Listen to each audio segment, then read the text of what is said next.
اچھا، دعاؤں سے متعلق ایک چیز بڑی اہم ہے کہ جب بھی دعا کریں تو یقین کے ساتھ دعا کریں کہ اللہ سبحانہ تعالیٰ ہماری دعا ضرور سنتا ہے. وقت آگے پیچھے ہو سکتا ہے لیکن اللہ کی طرف سے دعا کا جواب ضرور آتا ہے. اور ایسے کئی واقعات ہیں کہ جب انسان سنتا ہے تو انسان حیران رہ جاتا ہے کہ اللہ سبحانہ تعالیٰ نے لوگوں کی دعائیں کیسے کیسے سنی. انہی میں سے میں ایک واقعہ پچھلے دنوں پڑھ رہا تھا کتاب میں، اور یہ ٹرو سٹوری ہے ایک ڈاکٹر صاحب کی، کہ انہوں نے بتایا کہ کس طریقے سے ان کے ساتھ وہ پورا جو ہے وہ واقعہ پیش آیا. ایک ڈاکٹر صاحب تھے، بہت ہی مشہور ڈاکٹر صاحب، اپنی فیلڈ کے ایکسپرٹ تھے.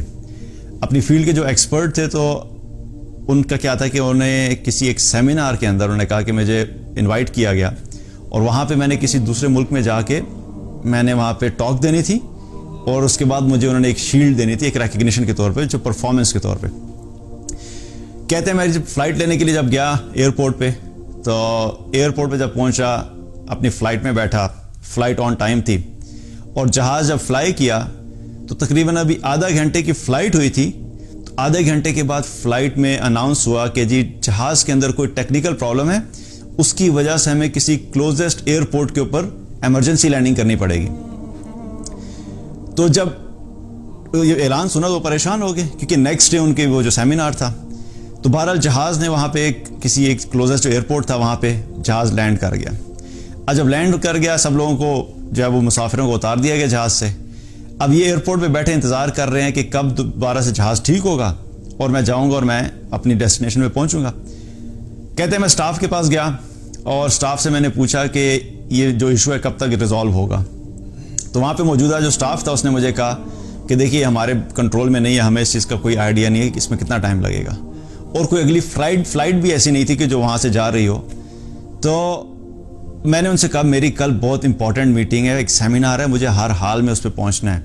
تو وہاں پہ جو لوگ موجود تھے انہوں نے پھر کہا کہ دیکھیے فلائٹ کا تو کوئی پتہ نہیں ہے، البتہ آپ نے جانا کدھر ہے. انہوں نے بتایا جی فلاں شہر میں جانا جہاں پہ فلائٹ جا رہی تھی. انہوں نے کہا آپ یہ کام کر سکتے ہیں کہ یہاں سے وہ شہر تقریباً 6 سے 7 گھنٹے کی ڈرائیو پر ہے، آپ ایک گاڑی لیجئے رینٹا کار اور آپ جو اس پہ چلے جائیے. ڈاکٹر صاحب کہتے ہیں کہ میں خود کیونکہ لانگ ڈرائیو کا کوئی اتنا شوقین نہیں تھا لیکن مجبوری کی حالت تھی. بہرحال کیا کیا کہ وہاں سے گاڑی لی اور میں نکلا اپنی ڈیسٹینیشن کی طرف. کہتے ہیں میں 2 گھنٹے گزرے تھے ڈرائیو کرتے ہوئے کہ اچانک اتنی بارش ہوئی کہ اس بارش کے اندر میرے لیے گاڑی چلانا مشکل ہو گیا. طوفانی بارش شروع ہوگی، اور اتنی طوفانی بارش کہ مجھے یہ بھی نہیں پتہ لگا کہ میں کس رستے پہ چل رہا ہوں. اور جب تھوڑا سا میں آگے گیا تو مجھے یقین ہو گیا تھا کہ میں اپنا اصل رستہ جو ہے بھول گیا ہوں اور میں پتہ نہیں کسی اور رستے پہ جا پہنچا ہوں. تو انہوں نے سوچا کہ میں اس تیز بارش میں اور اس طوفانی بارش میں ڈرائیو کرنا مشکل ہے، تو بہتر ہے میں کسی جگہ پہ رک جاؤں، اور وہاں پہ رک کے جب یہ بارش ہلکی ہوگی پھر میں دوبارہ اپنی منزل کی طرف چلا جاؤں گا. وہاں پہ تھوڑا سا آگے جا کے دیکھا، وہاں پہ انہیں پرانا سا گھر نظر آیا، اور اس گھر کے باہر جا کے انہوں نے گاڑی پارک کر دی. جب گھر کے باہر گاڑی پارک کی اور جا کے دروازہ نوک کیا تو اندر سے ایک بوڑھی عورت نے دروازہ کھولا، اور انہوں نے کہا جی دیکھیں اس طرح سے میں مسافر ہوں، سخت بارش ہے اور میں منزل پہ پہنچ نہیں سکتا، تو آپ اگر اجازت دے تو میں کچھ دیر کے لیے آپ کے گھر میں رک جاؤں، اور جب موسم بہتر ہوگا تو میں اپنی منزل کے لیے دوبارہ نکل جاؤں گا. تو اس بوڑھی عورت نے کہا ٹھیک ہے آپ آ جائیے اندر، کوئی مسئلہ نہیں.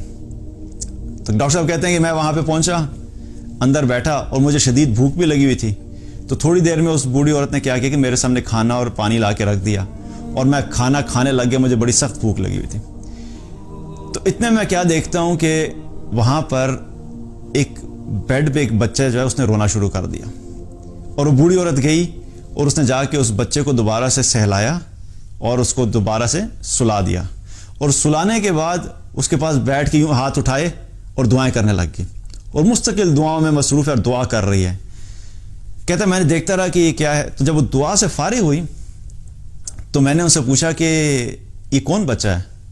تو وہ بتانے لگی کہ یہ میرا پوتا ہے، اس کے ماں باپ بھی نہیں ہے اور میں اس کی دیکھ بھال کرتی ہوں. اور انہوں نے پوچھا کہ آپ کیا دعا کر رہی تھی؟ اس کے لیے میں نے دیکھا آپ بڑی دعائیں کر رہی تھیں. کہتے ہیں کہ اس کو اصل میں ہڈیوں کی ایسی بیماری ہے کہ جس کا کوئی علاج نہیں ہے، اور میں نے بڑے ڈاکٹرز کو چیک کرایا اور زیادہ تر ڈاکٹرز نے کہا کہ اس کا ہمارے پاس کوئی علاج نہیں ہے، اور لوگوں نے کہا کہ صرف ایک ڈاکٹر ہے جو اس کا ایکسپرٹ ہے اور وہ اس کا علاج کر سکتا ہے، لیکن وہ ڈاکٹر بہت دور ہوتا ہے، پلس اس کی فیس بھی اتنی ہے. تو وہ عورت کہنے لگی کہ آپ خود ہی سوچئے کہ میں جو ہوں اس ڈاکٹر تک کیسے پہنچ سکتی ہوں، اور میری کون سنے گا اس ڈاکٹر کے متعلق. تو میں نے جتنی بھی اللہ سے دعائیں کی آج تک اللہ نے میری ساری دعائیں قبول کی ہیں. بس اب یہ دعا ہے جو میں کر رہی ہوں کہ اللہ تعالیٰ اس کے لیے کوئی ذریعہ بنا دے کہ اس کا کوئی علاج کر دے اور اس ڈاکٹر تک ہم پہنچ جائیں. یہ دعا ابھی تک میری قبول نہیں ہوئی، اور میں جانتی ہوں کہ یہ بھی میرے اپنے ایمان کی کمزوری کی وجہ سے. یہ دعا اس لیے قبول نہیں ہوئی کہ میرے اپنے ایمان کی کمزوری ہے. اب ڈاکٹر وہاں پہ جو کھڑا تھا، تو جب وہ بات سنی تو اس ڈاکٹر کے رونگٹے کھڑے ہو گئے اور آنکھوں سے آنسو جاری ہو گئے، اور کہنے لگے کہ ہما جان آپ کو بتا دوں کہ اللہ نے آپ کی یہ دعا بھی سن لی، کہ جس ڈاکٹر کا آپ کہہ رہی ہیں وہ ڈاکٹر میں ہی ہوں. اور اللہ سبحانہ تعالیٰ نے آپ کی دعا ایسے سنی کہ میری فلائٹ وہاں سے چلی. اللہ نے جہاز کے اندر ٹیکنیکل پرابلم کریٹ کر دیا، اس جہاز کو ایسی جگہ پہ لینڈ کروایا جہاں پہ میں سوچ بھی نہیں سکتا تھا. وہاں سے اللہ نے مجھے گاڑی میں بٹھایا اور گاڑی میں بٹھا کر مجھے راستے میں لے کر آیا، اور آپ کے گھر کے قریب ایسا بارش اور طوفان ہوئی کہ اللہ سبحانہ تعالیٰ نے میری گاڑی کا رخ آپ کے گھر کی طرف کروایا اور مجھے آپ کے سامنے لا کے کھڑا کر دیا ہے. اب میں آپ کے اس پوتے کی جو ہے وہ خود سے علاج کروں گا، اور اللہ سے امید ہے کہ اللہ تعالیٰ اس کو شفا عطا فرمائے گا.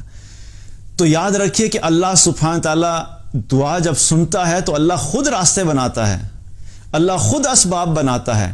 ہمیں دعا کرتے ہوئے ہمارے دل میں یقین ہونا چاہیے، دعا کرتے ہوئے ہمارے دل میں اخلاص ہونا چاہیے، دعا کرتے ہوئے ہم اللہ کو اس طریقے سے پکاریں کہ اللہ سبحانہ تعالیٰ تک بات پہنچے. جب غفلت سے دعا کی جاتی تو اب دعا قبول نہیں ہوتی. تو اللہ سبحانہ تعالیٰ جب دعا قبول کرنا چاہتا ہے تو وہ ایسی امپاسبل چیزوں کو بھی پاسبل کر دیتا ہے جو ہمیں سمجھ نہیں آتی.